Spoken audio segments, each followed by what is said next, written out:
అమ్మా చూసాం అనే దానికి నేనంటే ఎంత లెక్కలేదో ఏదో ఇట్లా మాట వరుసకు పోవాలని చెప్పేసి నెట్టేసిన అది ఏందో చూద్దామని. అది నిజంగానే వాళ్ళ ఇంటికి ఎట్లా పోయింది చూసినావానే? పోకుంటూ ఉంటుందారా? నువ్వు 24 గంటలు తాగుడేనా లొల్లేనా ఇంట్లో? ఇక అట్లయితే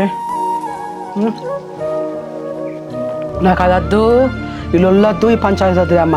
దానికి సపరేట్గా విడాకులు ఇచ్చి పడి చేస్తాను. ఇక నాకు అద్దే ఇక ఈ టార్చర్. నువ్వే ఇంట్లోకి వెళ్ళి వెళ్ళగొట్టినావు దాన్ని.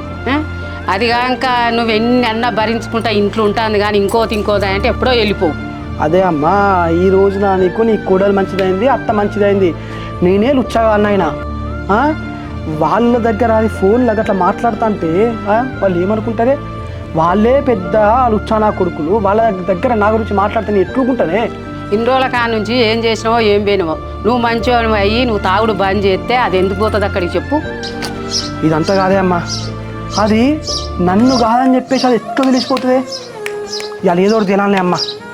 దాని ఇంటికి పోయి దాని సంగతి చెప్తానే. ఇక అసలు నీకేమన్నా తలకాయ ఉన్నదారా నీకు?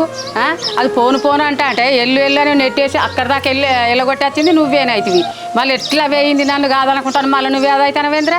లేదే, అది ఇంటికి పోయిందో ఇంకెటన్నా పోయిందో ఎట్లా వెళ్తుంది చెప్పు? దాని ఇంటికి పోయి చూసి అది ఇంట్లో ఉంటే అది నన్ను ఎట్లా వదిలేసిపోయిందో దాంతో మాట్లాడి తెలుసుకునే రావాలన్నా. ఇక అరే తాగిందంత తలకాయ పట్టిందారా? అసలు పిచ్చోని మంచోని వేరే నువ్వు సపరేట్ ఇంకా దీన్ని పండుకో నువ్వు. మళ్ళీ దాని దగ్గర పోయి తీసుకొస్తానంటావు. లేదు, ఇప్పుడు ఇంటికి పోయి అది ఉన్నదా అని తెలుసు. అసలే పోకు.